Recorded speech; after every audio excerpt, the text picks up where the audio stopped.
Shama harka fuune hundi keenya baga ayyaana irreessaa geessan isiniin jechaa hundi keenya kan kaaba jirtan, kan kibba jirtan, kan baha jirtan, kan dhiha jirtan akkasumas naannoo magaalaa Finfinnee keessa kan jirtan guutumte geessan baga ayyaana irreessaa geessan isinis hin daganne warra diyaaspoorota keenya biyya adda addaatti irreessa kabajuudhaan nu boonsitan har'as dabareen gayeetii immoo harki dabaree wal dhiqaa akkuma Oromoon jedhe nuti immoo kunoo har'a irreessa kabajuudhaaf qophii keenya xumurree jira.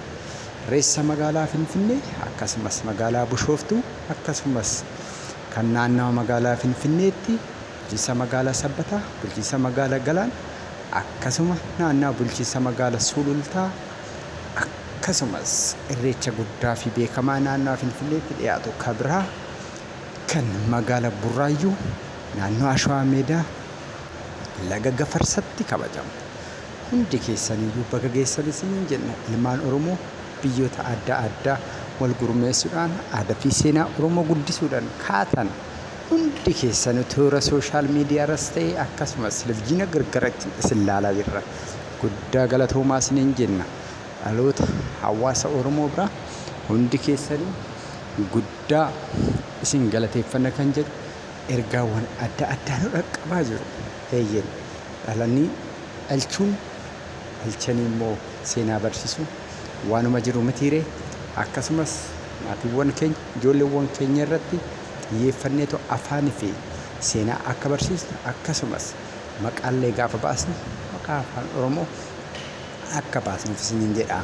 Akkuma beekamu namoota cimaa fi daandii dheeraa qabsuudhaan dhufeeti malee akkasumas hawaasa keenya keessa biyya alaa biyya keessas warri jiran ijoollee isaanii afaan yookiin macaafa qulqulluurraa akkasuma yookiin quraanarraa akkasumas mana amantaatiin kan wal qabate baasuudhaan beekama.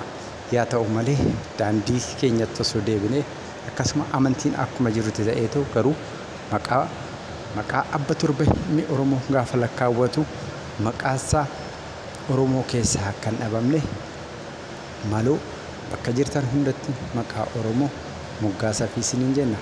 Galata duraa qabdu galatoomaa baay'ee isinu jaalanna.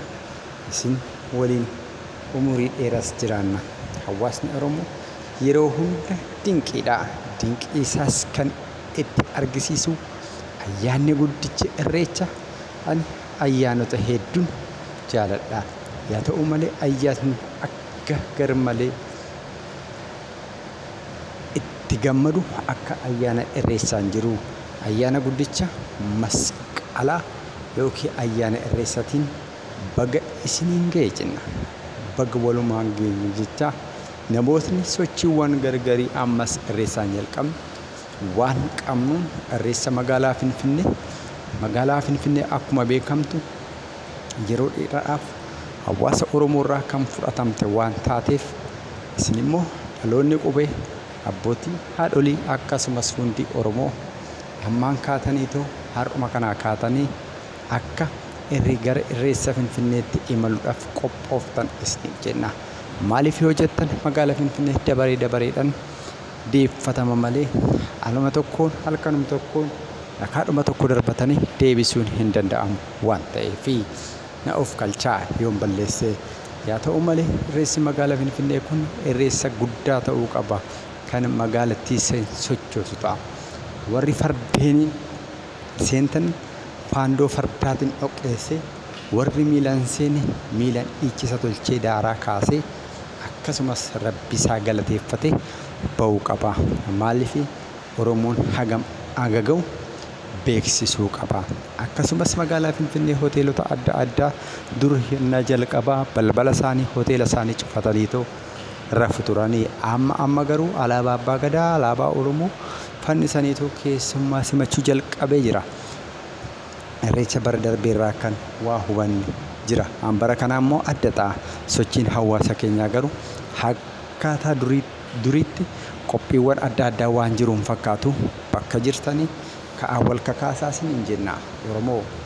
Oromoon Keeniyaa kunoo har'a Keeniyaarraa imala isaanii eega jalqabanii naannoo guyyaa lama akkas lakkoofsanii jiru.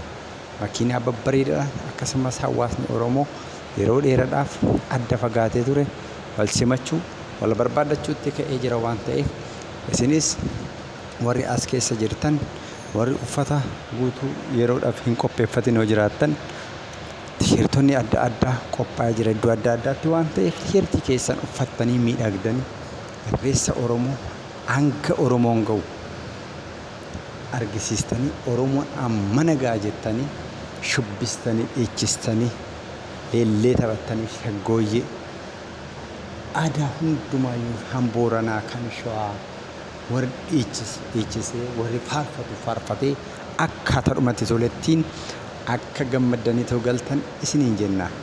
Irreecha gaarii, irreechi kan milkii, kan gammachuu nuuf haa ta'u, waan gaarii kan itti dhageenyu, kan walloole kan itti araaramu ayyaana kanarratti araarama naannoo jirtanii wal araarfadhaa araarama. Uffannaa diizaayinii adda addaa immoo asirraa ilaaltanii ta'u argachuu dandeessu. Cidha keessanii sagantaa keessan adda addaatti diizaayinii kana argisiistanii ta'u hojjisiifachuu dandeessu.